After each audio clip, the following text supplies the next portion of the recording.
श्री स्वामी समर्थ. तर आज आहे नवरात्रीचा 5वा दिवस. आजच्या दिवशी पूजा केली जाते देवी स्कंदमाता यांची. आणि आज ग्रीन कलर आहे, हिरवा रंग आहे. सो आज आपण बनवतोय पालक पराठा. तुम्हाला माहिती आहे का, पालक ह्या भाजीचे खूप जास्त फायदे आहेत. जसे की हे कॅल्शियम रिच फूड आहे, अजून फायबर्स असल्यामुळे डायजेशनसाठी उपयुक्त आहे, बॉडीमधली शुगर कंट्रोल करण्यासाठी सुद्धा पालकाचा यूज होतो. बऱ्याच वेळा आपल्याला पालकची भाजी म्हणलं की आपण तोंड मुरडतो, नको वाटतं.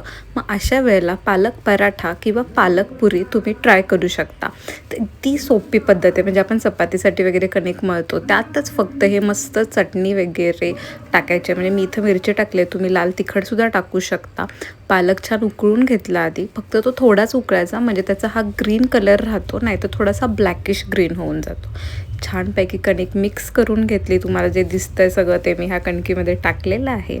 छान गोळे केले आणि मस्तपैकी असे मोठेच्या मोठे पराठे मी लाटते. आणि हे पराठे खायलाही छान लागतात. तुम्ही दही, लोणचं, सॉस किंवा शेंगदाणा चटणी कशाबरोबरही हे खाऊ शकता. तर हे पराठे तुम्ही नक्की ट्राय करा, कारण हे हेल्दी आहेत. Stay tune for the next video.